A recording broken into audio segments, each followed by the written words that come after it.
আসসালামু আলাইকুম ফ্রেন্ডস, আশা করি সবাই ভালো নেই। বাংলাদেশের মর্মান্তিক বিষয়গুলা এখন তুলে ধরা হচ্ছে। সড়ক দুর্ঘটনা ঘটছে, মানুষ ঝুঁকি নিয়ে ঈদ করতে বাড়িতে যাচ্ছে।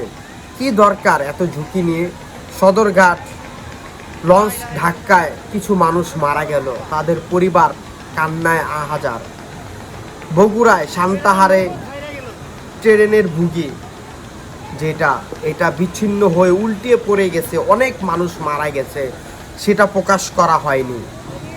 কালকে রাত্রে ভোলার বিশাল বড় এক লঞ্চের নিচে স্পিরিট বোট নিচে ডুবে গেছে, সেখানে অনেক মানুষ ছিল। স্পিরিট বোটের উপর দিয়ে লঞ্চে উঠতে গেছিল, সেই লঞ্চ থেকে ধাক্কা খেয়ে স্পিরিট বোট পানির নিচে চলে গেছে, সেখানে অনেক মানুষ ছিল। আমাদের বাংলাদেশের মানুষ মূলত সচেতন না, আমরা নিজেরাও সচেতন না। আমরা যদি সচেতন হই তাহলে আমরা ঈদ যাত্রায় এভাবে ঝুঁকিপূর্ণ হয়ে কি বাড়ি যাব?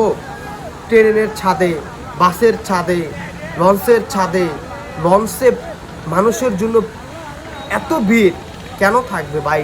আপনার কি দেরি করে যান, জীবনের মূল্য দেন। আপনার পরিবারে তো আছে, আপনার মা আছে, আপনার বাবা আছে। আর কি বলবো আপনাদের, এই সড়ক দুর্ঘটনায় বাংলাদেশের মানুষ প্রতি বছরই কোনো ঈদ উপলক্ষে হোক, বিভিন্ন উপলক্ষে হোক, মানুষ এভাবে ঝরে যায় মানুষের প্রাণ। আমরা বাঙালি, আমরা সচেতন হই না। আমাদের ভুলের কারণে আমাদের পরিবারের খেসারত দিতে হয়, আমাদের ভুলের কারণে দেশের খেসারত দিতে হয়।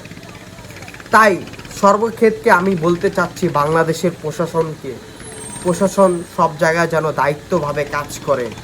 Launch terminal, bus terminal, train station, সব জায়গায়। ভালো থাকবেন মেসেজটা দেওয়ার জন্য।